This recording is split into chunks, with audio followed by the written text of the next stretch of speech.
Right, so we had a really good conversation, debate format about this idea of annihilationism versus ECT, and I think we're going to continue that in a more open format here. So instead of having structured time limits and sections and people talking and giving very structured points, we're just going to kind of be more freeform here. So any ideas, comments that y'all want to bring up, caveats that you didn't get to introduce earlier, or just continuations of discussions? I know I Oh, have at least 3 points that I took notes on, but most of the I time don't I know was if I just trying to want pay to. attention. I don't know if I want to comment specifically on the there are things that I missed. There are things that I missed. I think we already knew that. I already mentioned that to you guys a couple of times. But I just, as far as the actual debate went, I walked away from that feeling like I did not do a very good job. But maybe that's just because Brad did such an excellent job. I mean, I don't you were know. going I up against a appreciate lawyer. that. What do you expect? Yeah, yeah, that's I true. thought you did great. I thought that because of the format, a lot of my points were rushed. I thought perhaps I tried to jam in more than I should have, but at the same time, I feel fine about how it went for me, and I feel fine about how it went for you as well. I think No, we that's both fine. Yeah. did well. I think we did as well as we could. Yeah, I think there was more that you. I could definitely tell there was more that you. There were times where I could see you intentionally not addressing certain issues. For example, you didn't cover any of the linguistic arguments in your opening, and I was like, I wonder if I could fish him over to talk about the linguistic arguments. No, I like the linguistic arguments, but I didn't think they were that. Well, there was one that I touched on. So Yeah, for the idea of they eternal really, punishment yeah, and destruction, I poked at it but didn't go into detail. Most of them, though, I feel like they're arguments that ECT would raise, and then I would address in a rebuttal rather than something that would be raised right. in the first place by my side. Right. No, I agree with that. I think the linguistic arguments really, as much as that's where a lot of the meat comes from in the argument, ultimately, people are like, well, if you look at the original language, there's a reason it's translated in the way that we still interpret it both ways. Like it's still, and it was even in the early church, it was interpreted in multiple ways. And so even then, Right. it's not going to be a smoking gun in that argument. How helpful it is for me to look at the original language, because since I don't speak it, I tend to just be looking just at more people's translations of it, which, more is better. Variety gives you more perspectives, and that lets you get closer to the truth. But I'm definitely not somebody who can just look at the original Greek and be like, oh man, the NIV really translated it wrong here. I generally would agree with that, but there are some cases where you can get a general perspective by looking at a concordance and looking at sort of the semantic range of a word where it's used in a bunch of different ways, Right. and get an idea for, like, given this context, given the semantic range we've seen, what seems reasonable. And yeah, For you're sure. not going to do as good of a job as someone who actually speaks the language, but you can at least get some idea as to whether there might be a denominational motivation Yeah. behind the translation. And that happens quite a bit. And I think, honestly, though, when you get into it, this is where like the hermeneutics aspect comes into it. Is that when you get into the linguistic arguments, you have to look at the context of the language more than anything, because while the word may, like, that's the best way we can translate that word, but without the culture attached to it. And Yeah, that's the for part sure. that is missing. And when you try to translate those things, and in this case, we're trying to understand what was the culture around these things to best make the argument. I think you, Brad, you did an excellent job of trying to get to that point. That's where I was trying to go with it as well, trying to make the best argument for what was the culture of that time and how would they have translated this, rather than trying to say, well, this is what the word is, and this is, Absolutely. we can't make that determination really, even if we want to lay some groundwork. And I brought up the linguistic arguments because I do think there's something to be said about them. I think they have to be addressed. Of course. I don't think that, like I said, I don't think they're going to ever be a smoking gun in that case.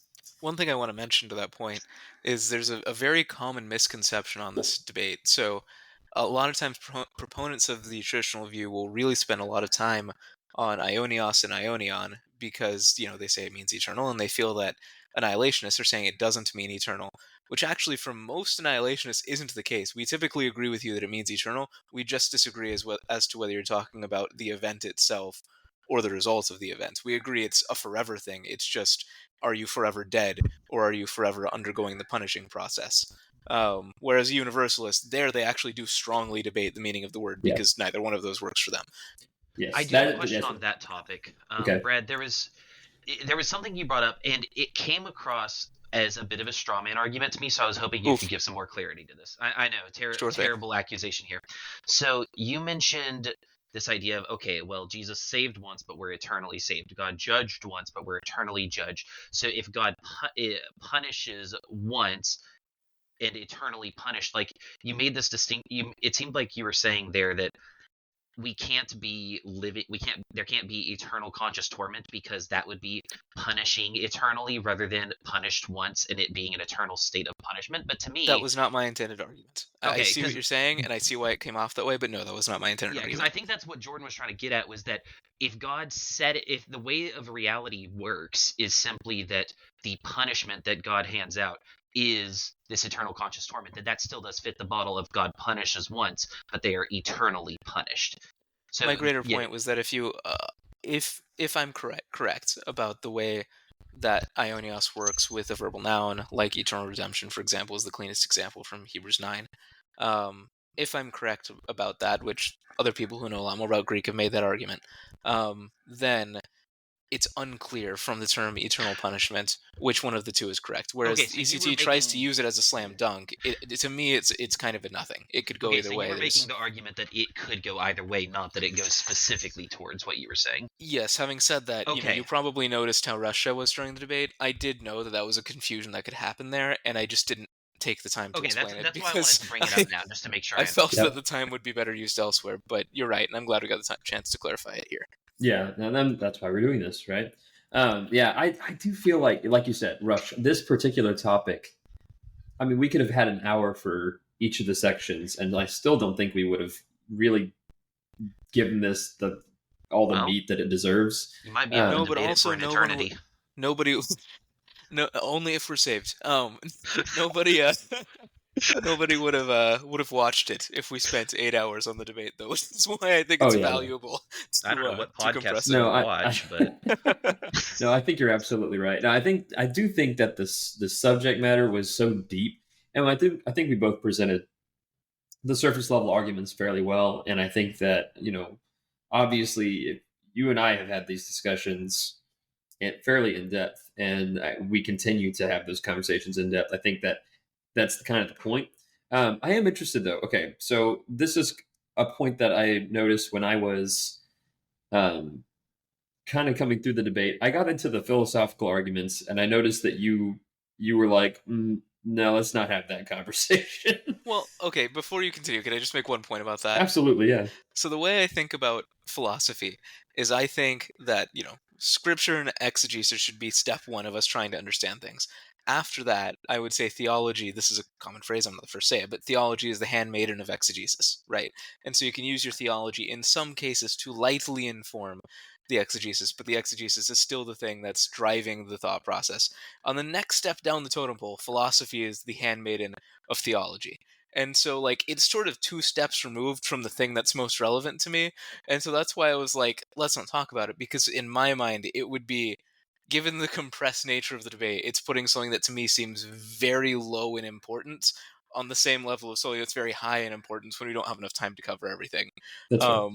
But that's not to say it doesn't matter. Philosophy does have a place. I think just more to the point that I'm pulling from the perspective that what we agreed upon, like let's take the rational steps. What did we agree upon as far as the nature of God and these things? And you made this is interesting to me because you made the point. I haven't made the argument that what you're saying philosophically is untrue or any of the you said I haven't addressed that philosophical argument, and you hadn't. But what was fun though was at the end because I said, do you believe originally do you believe that if it's unjust for a God to punish?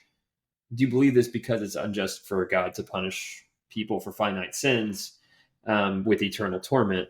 And you said that's not really the point that I was making. But then in your closing, you actually made that exact point. And Well, so I no. was a little So confused. I tried to clarify it in cross. What I said Mhm. was that no, I'm not saying that God can't do what he wants, but I am saying that if someone communicates to me that something that sounds like it's outside of God's nature is something that God's going to do, it's going to be something that makes me look a second time, right? So an argument, let's picture that as a wall.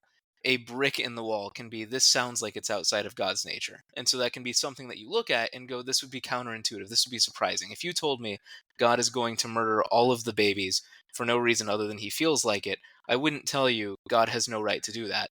But I would tell you, I think you're probably wrong because that conflicts with my understanding of him in Scripture. Right. That is the argument I was trying to make in closing, not that God's not allowed to do it, and if I'm wrong, then, I'm going to shake my fist at God. No, if I'm wrong, it means I misunderstood the nature of justice. But Right. it still seems counterintuitive to me. Speaking of justice, what do y'all think about the difference? Maybe this is completely outside of the breadth of this, and if so, we can skip this idea. But what do you think about the idea of our American justice system being one of punitive justice, where the judge makes a ruling and then somebody is punished according to the crime they've committed, probably more than the crime they've committed as a way of deterring that from happening again or by other people? Whereas in the Jewish system, mishpat justice was more about a restorative justice, and they were trying to restore the world back to the way it should be and restore their community to the way it should be. And that was what they viewed as justice rather than punishment itself all the time. Like, yes, obviously there were things that were punishment, but that's not justice mishpat in of itself. Speaking of philosophy that can wander into some funny places, this is wandering into the Universalist argument. It does. I recognize that it wanders into the Universalist argument, but I'm curious how y'all think that plays into it, or if you've really thought about it. I do think that we have a very interesting sense of justice, right? And I think it comes from, and you'll probably hear me say this time and time again, and I'm kind of obsessed with John Walton's the view on material ontology, but I kind of take it a few steps further, which is that our current Western society does have this view of material gain or material loss, and so justice has to be somehow measurable, if that makes sense. Like there has to be some material metric. This many years, this much money, exactly. This much whatever. You're almost always equating it to dollar. I mean, you are always equating it to dollars, more or less, if you're in a civil case. And talking, and here's Brad, a lawyer who understands this is the nature of his job, is how do we determine the material value of something that is immaterial? And that is literally Brad's job. So, I'm sure he'll have plenty to say about this. But in our justice system, that's how it's framed. And so the difficulty in this is that when we look at God's justice and we look at it from a scriptural perspective, God isn't going to put a material price on things in the same way. And I think Jace, to your point, there was a very different view of justice. What was the purpose of that justice? In this case, I think you are right that there was a certain sense in which a restorative justice played a part in this, because while those who are cast into the lake of fire are not, in ECT and in the Annihilationist perspective, are not restored, justice is, and peace is, and righteousness is, and purity is, and holiness is. And so in that sense, I do think that the original sense of justice aligns with that. And I do think that if we're going to look at this and make the arguments about God's justice, that we look at it from the original perspective. That's kind of where I was trying to get to, was I don't think we can look at the conversation about God's justice and how he responds to people and how he judges people based on the actions that those people took, but rather, more specifically, what it was taken against, or what it's measured against, which is the holiness of God. And so that becomes a very different conversation. If it's just about, well, how evil was I in the grand scheme of how great God is? Well, no, I wasn't. Like it was minuscule by comparison to that. But how deeply did I violate God's holiness by participating in that? That's a very different conversation, right? As soon as we talk about how deeply did I violate God's holiness versus how bad was my sin, very different conversation, because the sin is not bad because I'm not necessarily just because I'm evil, but because God is holy. Right. I think, though, if I'm understanding correctly, and actually I'll just ask you, are you making the point here that if annihilationism were true, that punishment would be in some way insufficient, and that eternal torment is in some way more close to sufficient or fully sufficient? not the point I'm making. The point I'm making is simply that when we talk about justice, we need to keep in mind that our view of justice is certainly not the full view of justice that they had whenever this was written.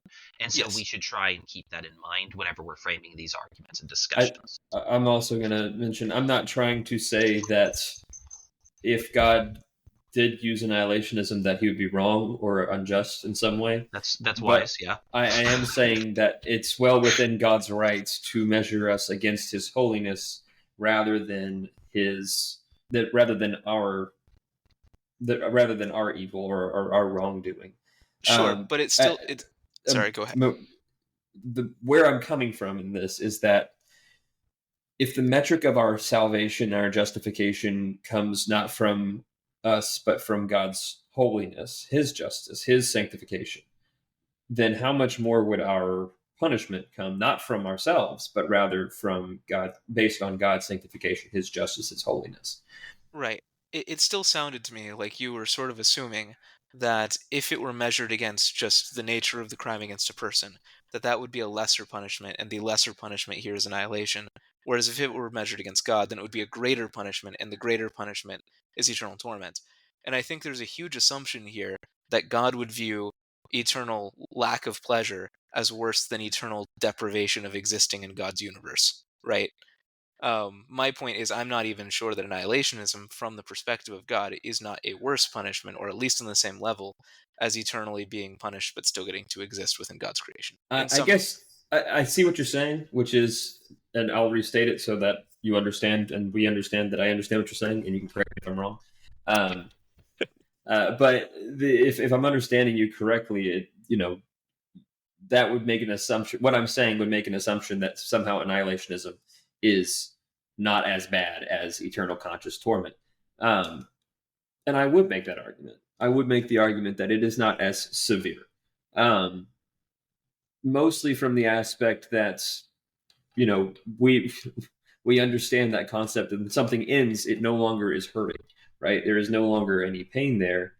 And I do think that in many regards, it would be a worse punishment. I also do think that we are not capable of, and this is a bit of a stretch. The way I'm going to say this is going to sound not quite how I mean it, but I don't know enough other words to phrase it the way I really want to, so we'll see how long it takes me to explain it. But we are capable of evil. We are. Like, that is a fact. But only to the extent that we can deviate from God's intended path, right? That is evil. Evil is deviating from God's intended path. I think we can agree on that as a definition of evil. I hope we can. Yes. But if that's the case, then we are only capable. We don't have the power to out evil God's goodness, if that makes sense, right? That's the whole point of grace. And so if that's the case, then, is our evil really being measured against ourselves? Is it being measured against just the grand scheme of things? Is God grading on a curve, or is God grading against his own holiness? And we would have to agree that the standard he's using is his holiness. And if that's the case, then you would have to, if the punishment, quote unquote, is going to fit the crime, his infinite holiness would require an infinite. And I know what you're saying. I know what you're saying is that death is an infinite solution, but it is in many ways a finite solution, if that makes sense. I do hear you. A couple of points on that. Number one, again, to your point, you sort of made the same argument. There is a reasonable hesitation if an argument doesn't come up for a long time after the Bible was written. And this argument you're making, no one thought of for 1,000 years after the fact. At least we have no record of it. And so it doesn't seem to be as obvious from the text and from biblical principles as we think it is today. It just became really popular through the spreading of Catholicism in the 11th century and onward. Okay, I'm gonna stop you right there, because it's funny that you mentioned that, because I did not read any Catholic philosophy from the 11th century to come to that conclusion. I know, it's when you said that's taught in Protestant churches today. No, I've never have had that taught to me. That's something that I had to learn on my own. And that's why it's so odd to me that you mentioned that, because I was like, I don't ever remember, like, I always remember it was like, you're bad because you sinned.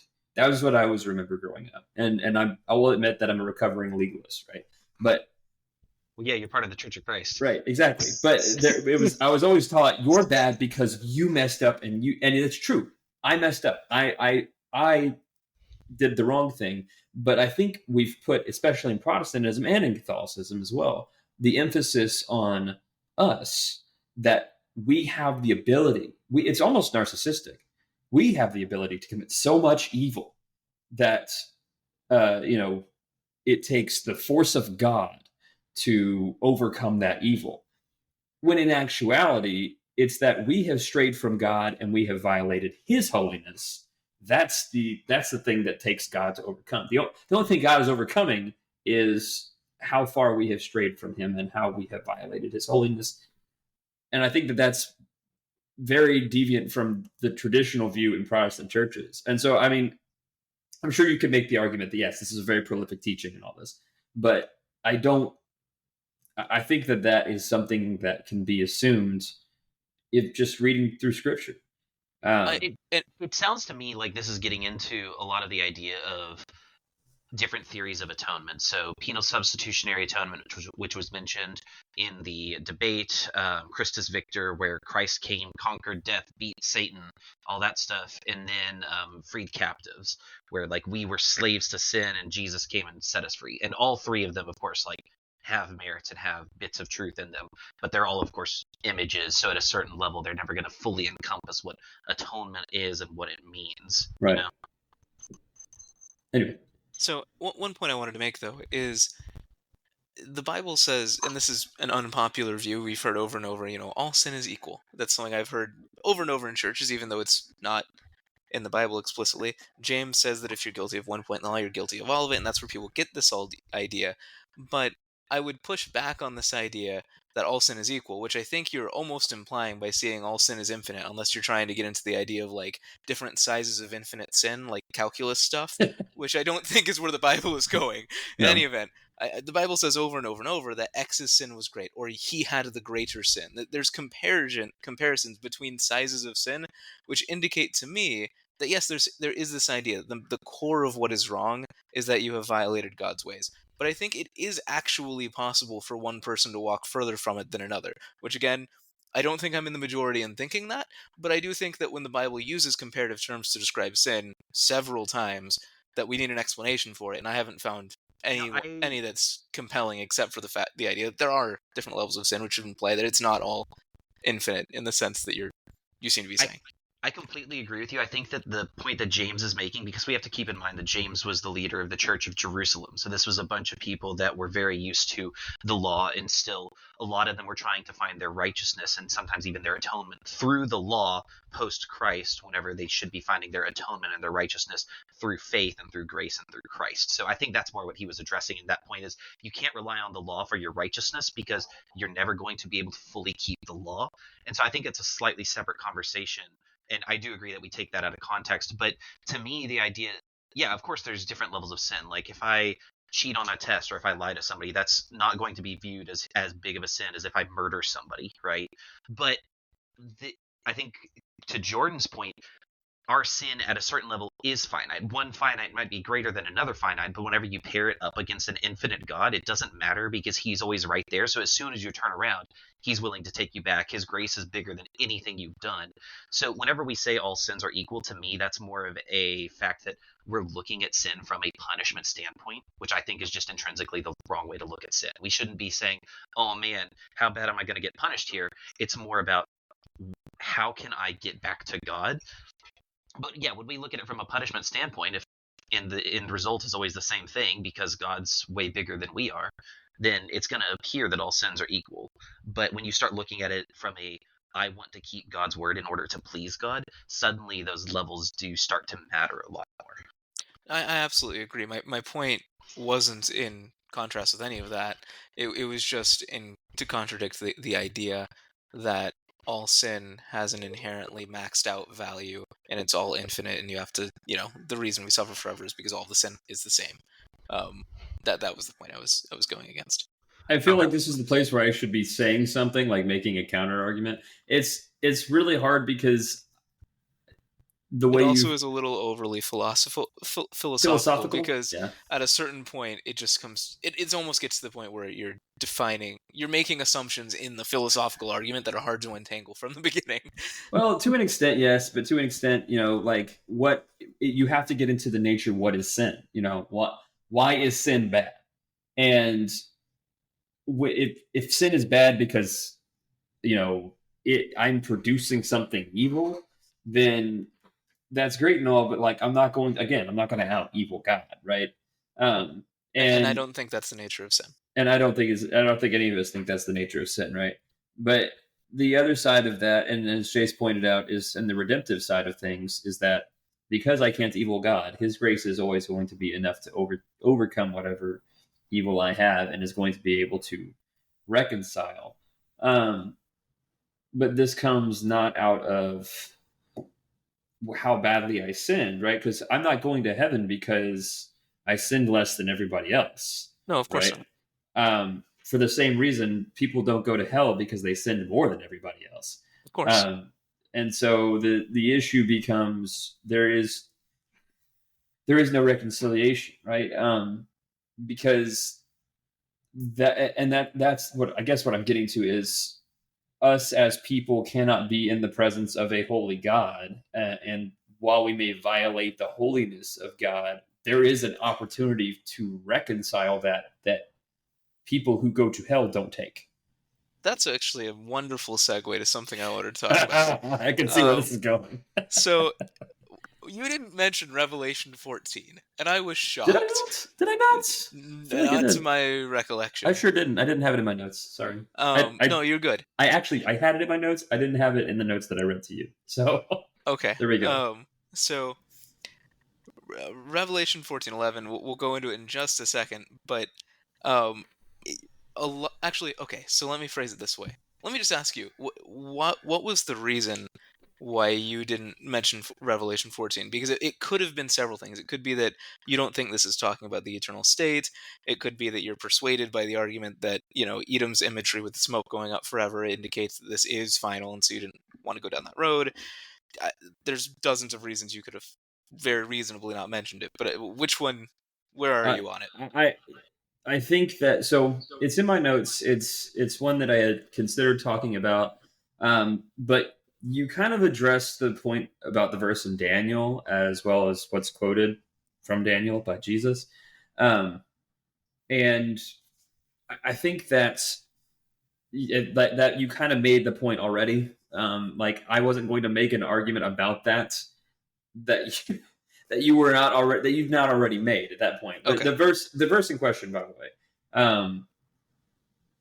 and I'm going to read out of the New English translation, but the smoke from their torture will go up forever and ever, and those who worship the beast and his image will have no rest day or night, along with anyone who receives the mark of his name. Which is a really solid foundational verse for the ECT argument. I felt like it's one of those things where it was like, if I go there, is that too obvious? I feel like I would be walking into a trap, right? Because I was like, he's going to have a conversation about that, which I'm assuming we're about to have. Yes.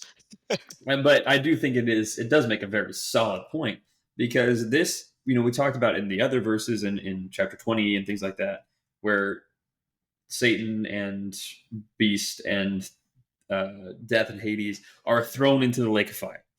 Yes. And it says that they are tortured day and night forever and ever. But in this particular verse, we're not just told that those individuals were tortured forever and ever, but all those who, quote, receive the mark of his name. And so I think, it is worth bringing up that verse. I am curious to hear the argument that we inevitably never got from the debate because I never brought it up. Yeah, so there's a few things about this verse. So first off, I think it's important just to note that, again, this is an image that John's seeing. That doesn't mean it shouldn't be taken seriously. It absolutely should be. But I would say the majority of the time when you're reading imagery from a prophet, they're seeing an image that is symbolic of a real thing rather than seeing the real thing itself. There's a thing that's being symbolized. And so that's not to say, if the thing in the symbol is eternal torment, which I think that actually is what John's seeing in the symbol, then it's very reasonable to say, okay, then the actual thing probably is eternal torment. I'm not discounting that. But my point is there still is an interpretive step, and that's where the argument is. And that's why I wouldn't just read this and be like, oh, John saw it, there you go. The reason why I don't think that's as persuasive of an argument is because, first off, again, just to defend the fact this is symbolic, it talks about day or night. Revelation 22, there will be no more day and night. That doesn't seem to read consistently on top of everything else in the book of Revelation that implies here that John's seeing a vision.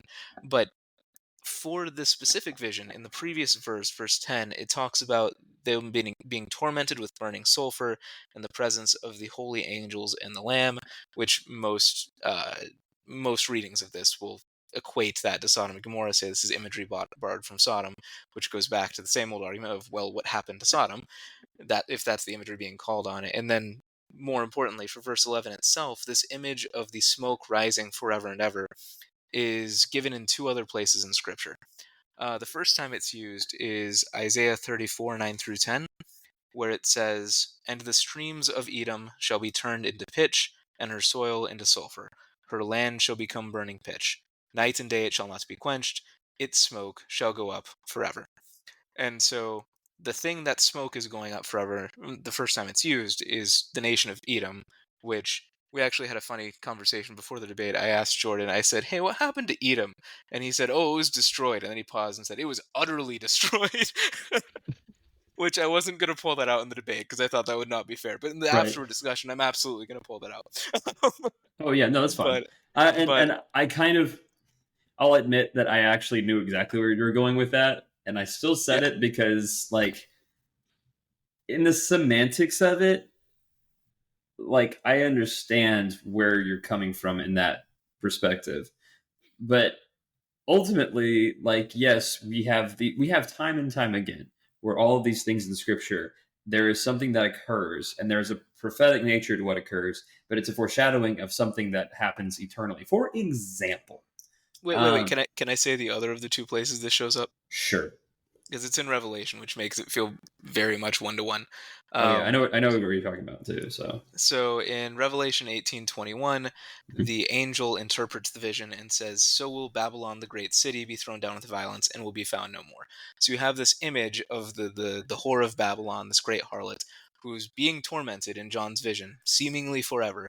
And then the angel interprets the vision and says, "So will Babylon, the great city, be thrown down with violence, and will be found no more." And then in response to hearing the angel say that the city is going to be gone, found no more, not exist, the great multitude responds in 19:3, "Hallelujah, the smoke from her goes up forever and ever." And so it really reads like the great multitude understood that when the angel says, "Hey, it's gone forever," we should respond, "Oh, the smoke goes up forever," because it was a well-known phrase of the time, that smoke going up forever. It's actually kind of intuitive when you think about it. Smoke goes up when a thing's destroyed, and so if the smoke goes up forever, then that's symbolic of the thing not existing forever. I can agree with certain sentiments of that.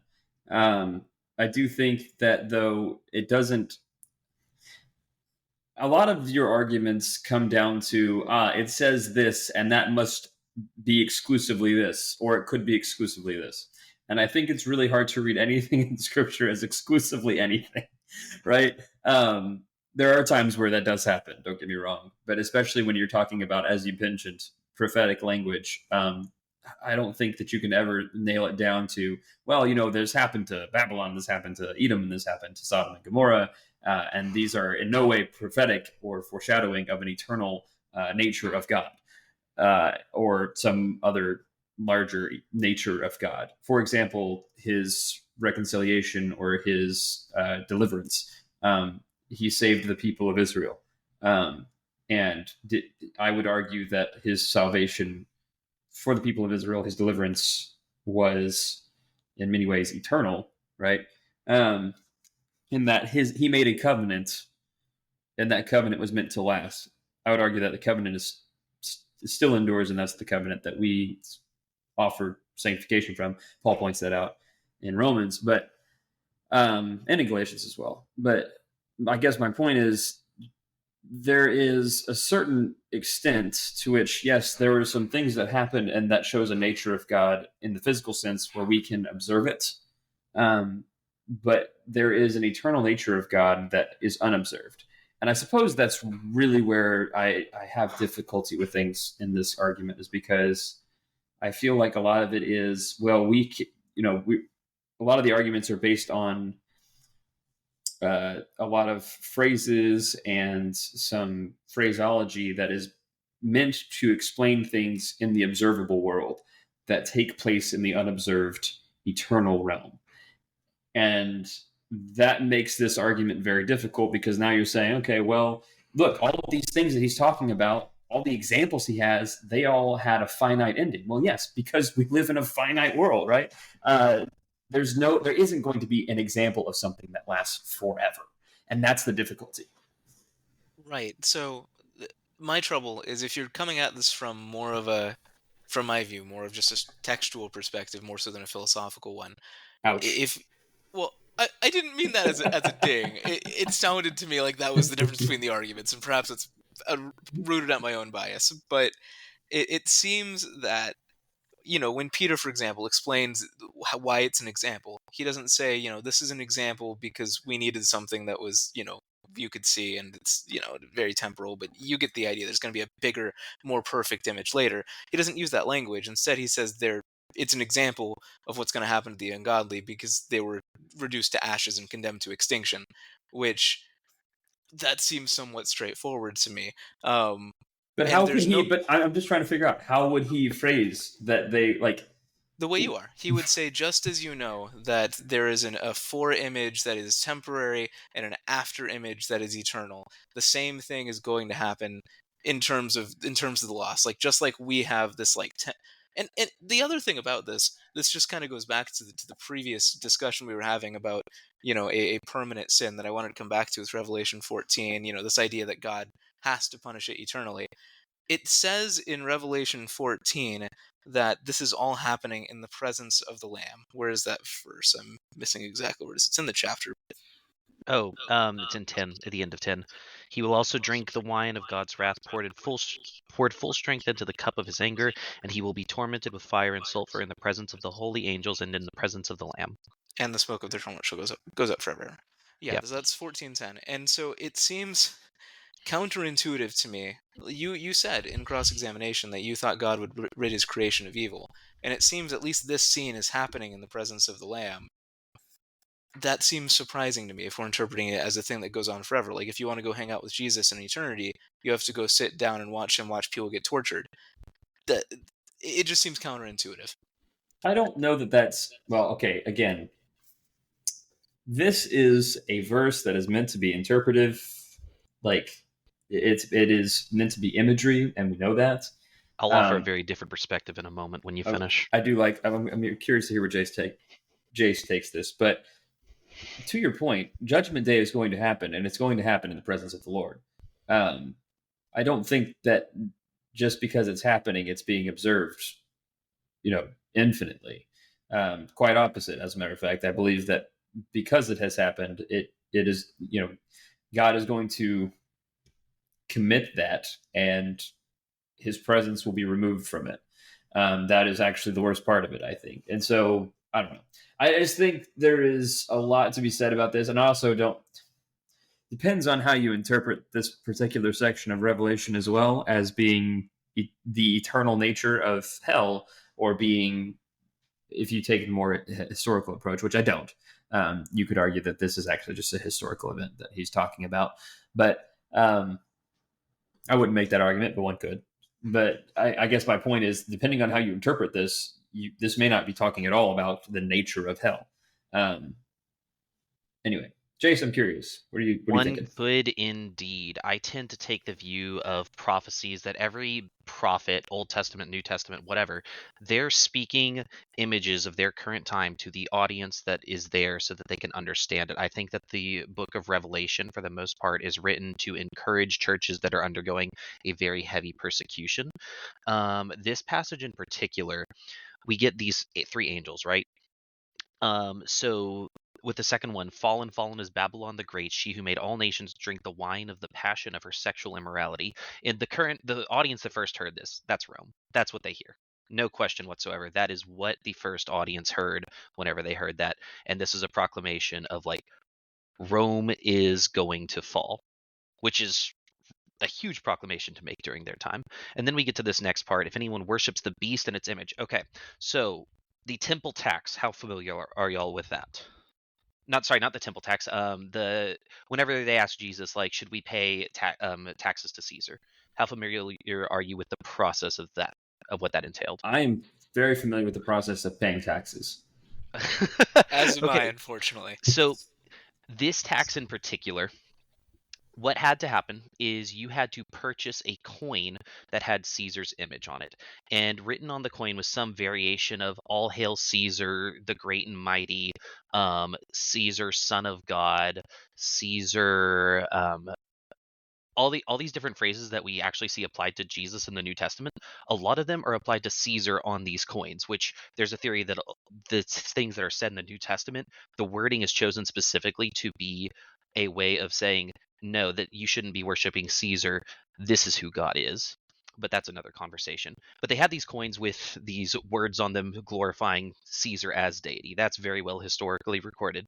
And then what you would do is you would have to take this coin and you would have to go to a temple of Caesar, and you would have to offer incense and pray to Caesar and worship him. Now, whenever the Jews joined in the Roman Empire, they were given what was called the Jewish exception, which stated that because they had a pre-existing religion. Jordan, could you mute yourself real quick? I'm getting some feedback. I think it's or Brad. Brad. Actually. Oh, sorry, is it Brad? Okay. Yeah. Okay. Perfect. That's much better. Sorry, it was distracting me. So yeah, the Jewish exception. If you were a Jew, you could show that you were a Jew and you would not have to pay this tax because that tax involves worshiping people. So that's why there's a big issue earlier on when they're like, should we pay taxes to Caesar? And Jesus is like, okay, you see the coin? It's Caesar's face. Give to Caesar what's Caesar's, but give to God what's God's. That's Jesus' way of saying, like, pay the tax to Caesar, but don't you dare worship him. And like, this was an ongoing debate even before Jesus between rabbis Hillel and Shammai. They were having this conversation before Jesus was even on the field. So then we get here, and if anyone worships the beast and its image and receives a mark on his forehead and his hand. Okay, after the destruction of the temple, and I think it started in Nero's persecution, who, by the way, recorded outside of the Bible, was often called the beast. They would actually have to receive a literal stamp saying, I have paid my tax, and you would have to show that if you wanted to make purchases in the marketplace. I think it's that's the very common historical perspective on this, and I do think that there's certainly an argument to be made there about the Roman historical interpretation of Revelation. And in this case, this is meant to be, this is meant to be the destruction of, speak of the destruction of Rome, or more even specifically, more broadly even, the destruction of those who oppress the people of God. That's going to come, right? I'll give a caveat to it, is that this is written by John, and that means two things. Well, this is a prophecy written by John, so two things. One, pretty much every prophecy that we ever see had an immediate fulfillment initially and then a greater fulfillment later on, right? So Rome here would be the immediate fulfillment. That it's very likely that there would be a greater fulfillment later on. So I think you can apply it to eschatology, end time stuff. I do. Yeah. And also John was a master of double meanings because he was typically speaking to a very mixed audience. So I don't think that you can take it and be like, oh, hey, we found one meaning, so that's the only meaning here. So I'm not saying that you can't have an eschatological view of this section, but it's certainly not the only application and the only reason certain word choices were used. I think that's my main issue with annihilationism, and one could still make the same argument about eternal conscious torment. Everywhere you mentioned, Brad, you mentioned how many verses was it? I have in my notes. You mentioned 264. 264. I wanted to mention, by the way, I agree with everything Jay said and everything you've said so far, so I'm curious how this disagrees with annihilationism, but go on.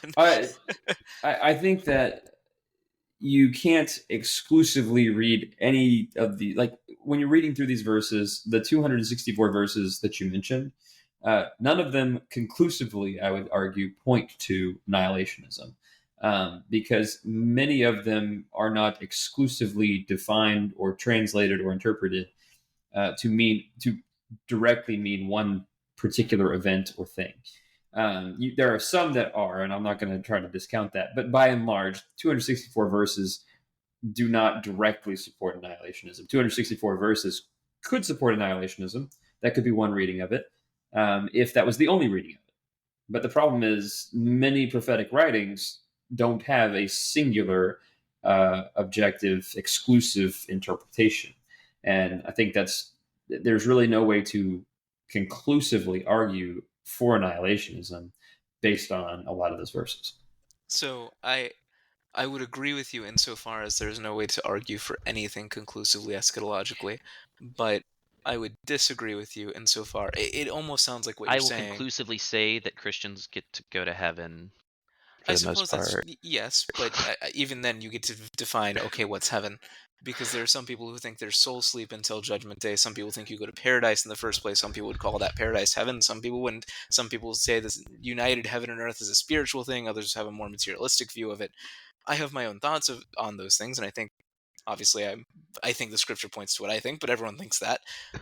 My point though is yes, there's room for debate. I'm not denying that there's room for debate, but I do think that if you're going to pick the view that has at least what seems to me to be a more face value view for the majority of the texts, to me it seems to be that when it says die, perish, consumed, condemned to extinction, reduced to nothing, so on and so forth, it seems more natural to read that if you only had the text in front of you as meaning that they're going to die in the sense that a person is familiar with it. They're going to become inanimate. They're going to lose consciousness and not be able to experience things anymore. But I think And my issue, though, with that particular ideology is that if we read it, quote unquote, at face value, we would always read it at the face value of what we understand and how we would initially interpret those things.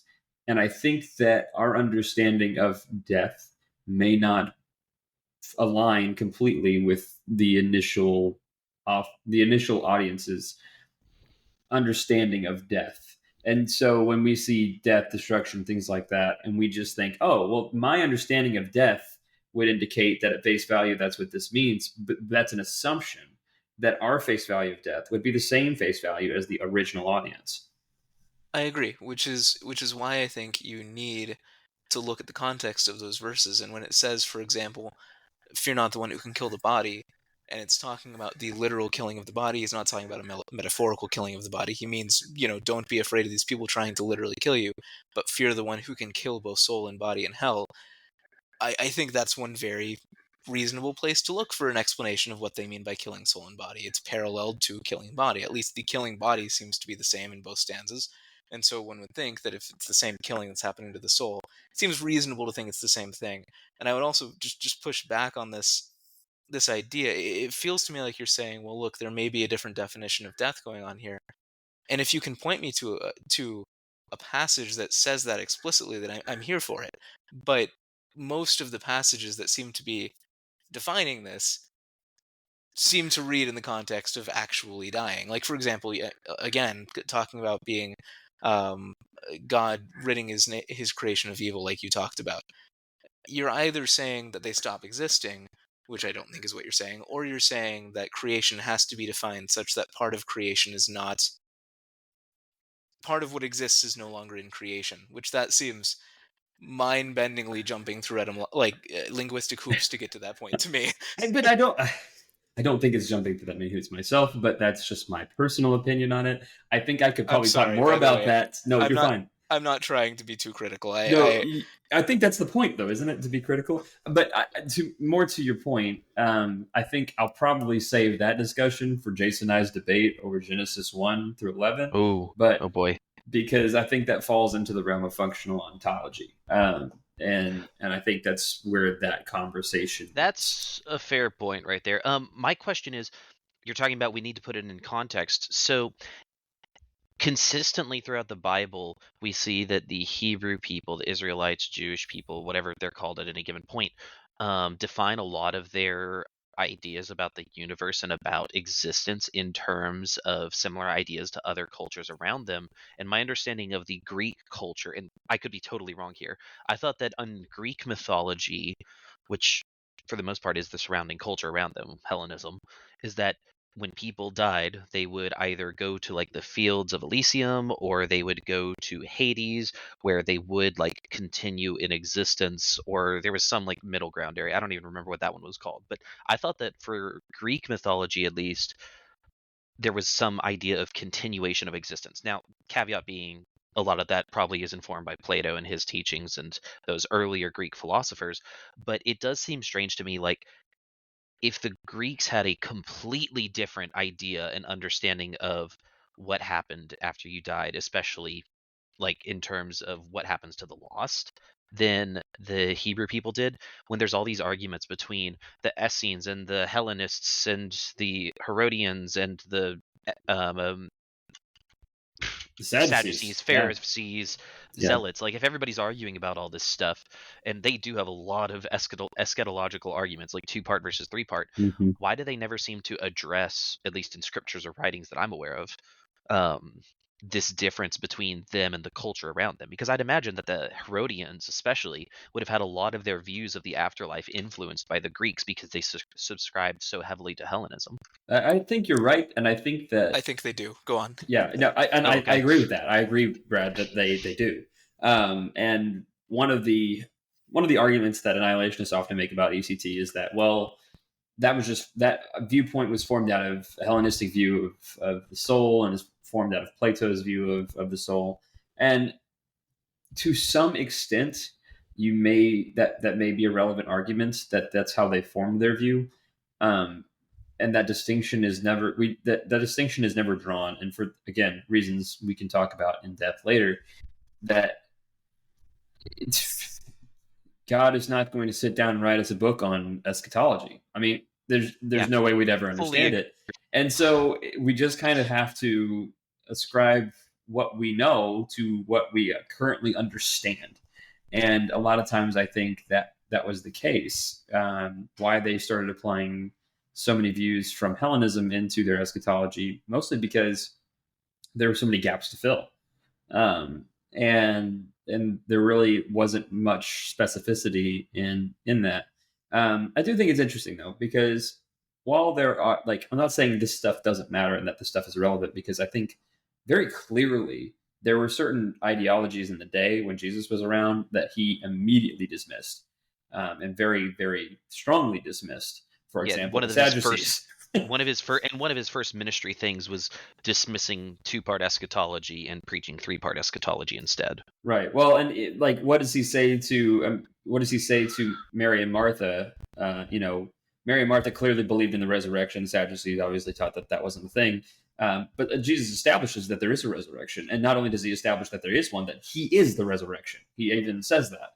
And so when Paul is brought before the teachers of the law, he decides, you know what? I'm going to talk about That's the such thing. a funny moment. I'm going to talk about the thing that I know me and Jesus agree on, which is the resurrection. It's a big part of what he was taught as a Pharisee, but is also part of what he understands about Christ, because the resurrection is Christ. But I guess, to the point though, those views on eschatology, some of them were wrong, but that wasn't the big problem. The big problem was not that their eschatology was wrong; it's that their functional theology was wrong. And one would argue maybe one could affect the other, but ultimately, this argument about annihilationism versus eternal conscious torment comes down to the fact that we can both agree that there is a hell and nobody should want to go there. But there will be people and they will go there. I think that's really what this particular debate comes to. When you remove the universalist argument from this particular debate, I think ultimately one thing that we have to agree on is, yes, hell is bad. As Brad pointed out, you could make a whole argument, or you could have a whole debate rather, on whether or not annihilationism or ECT is worse. And truthfully, that's a fair point, because I think that you could slide that scale either way and make points around both of them. about what hell is. But what we can agree on is hell is bad, and we know enough about hell, which is we don't want to go there. We know who goes there, and that's really where we as Christians, or those who want to talk about theology, really need to focus. We can talk all day about what hell is or is not.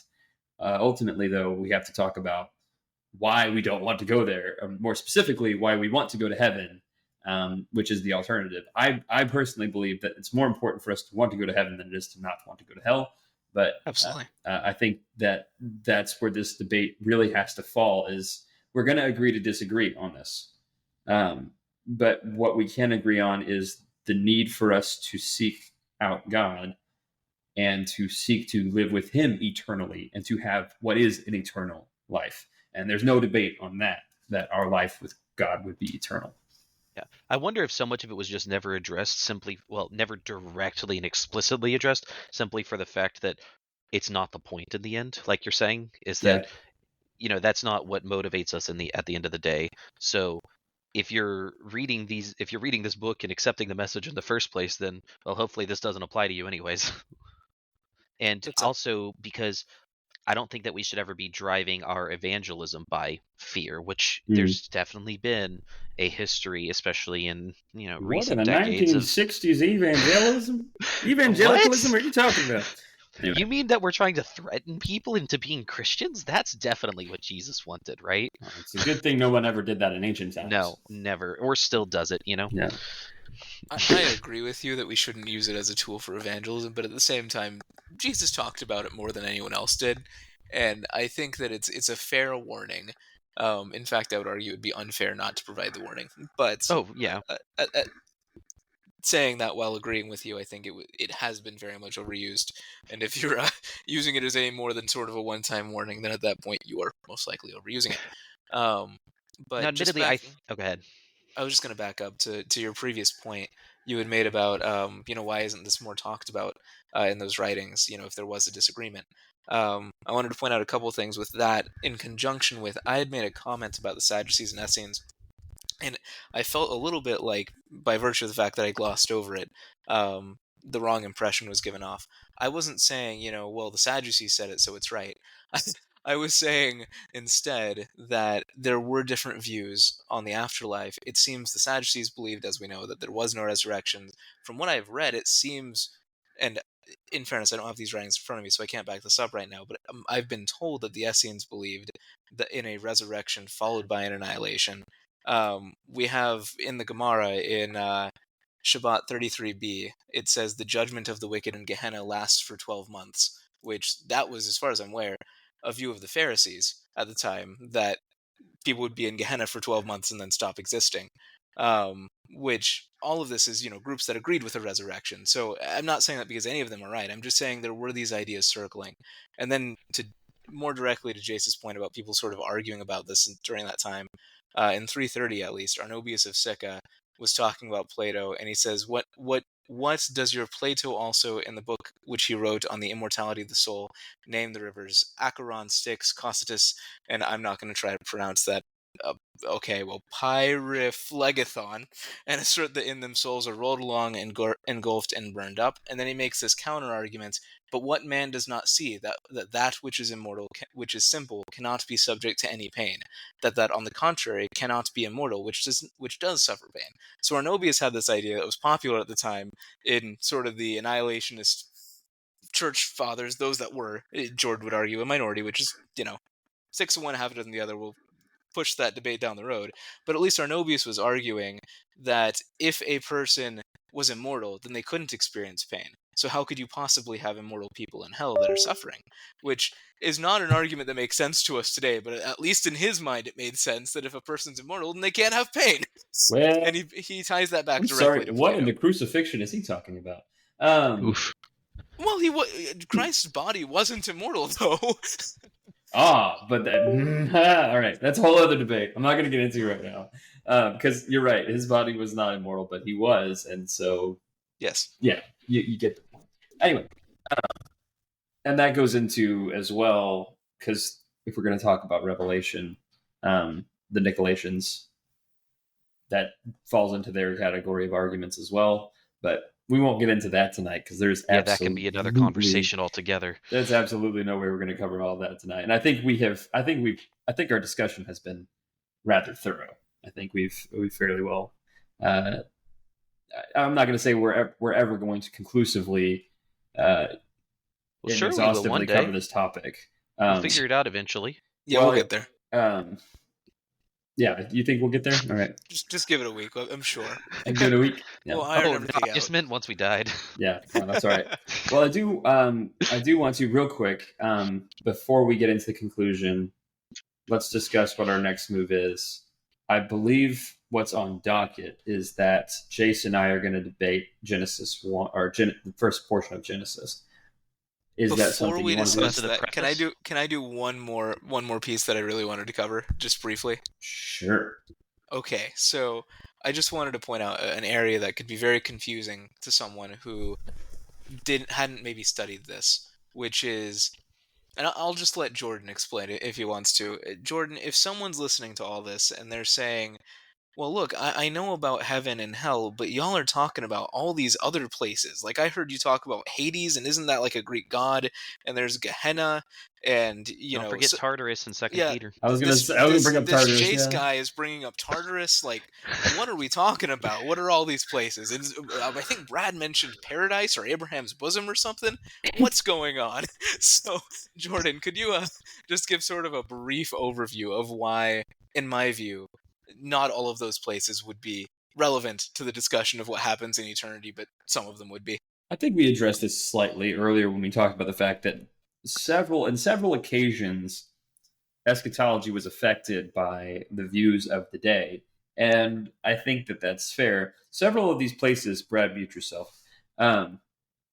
Several of these places that are mentioned, some of them I think have a real spiritual implication. I think they may in fact be real. I have a hard time with the Tartarus thing because I feel like that came from some kind of external mythology, but I also feel like there's relevance that it could be a real place. I don't know. But the point is, some of these places are born out of contemporary mythology that is adapted to try to make sense of eschatology or what cannot be seen or understood. And so, for example, Hades, the word Hades comes up in the book of Revelation, right? We're told that Hades is thrown into Hades and death and Hades, which it's funny because it seems like the same, but the idea being that death and everything that comes with it, is thrown in. But that is because the understanding of the time was based in this mythology of the afterlife and where does the soul go and all this, and kind of wrapped up in that little bit of Hellenism as well. But that's not the only case. And I do think that, to Brad's point, I think that there were several other cultural elements that believed in annihilationism that influenced maybe some of the linguistics and some of even the eschatology of certain individuals in some of these periods that led some of the phrases and some of the way that they were worded to sound in many ways, and maybe even coming from a place of annihilationism. Not to say that one is necessarily a correct view over another view, but I am saying that almost all of these are instances, these places, quote unquote, are places that are born from trying to connect the dots based on the pieces that we have, and some of those pieces coming from trying to fill in the gaps with our cultural understanding. And so, which is interesting because when you get into a Western cultural understanding of eschatology, that gets really fuzzy because we only like material pieces to try to fit into a not material puzzle. And that can get really stringent. But anyway, to your point, Brad, yes, there are plenty of places that are mentioned, or these ideas of death or what happens after life that come up. And then there are seemingly other conflicting, not maybe conflicting, maybe you could say it's not conflicting, views of the afterlife that are presented or used or referenced. And those are usually born out of, a cultural understanding.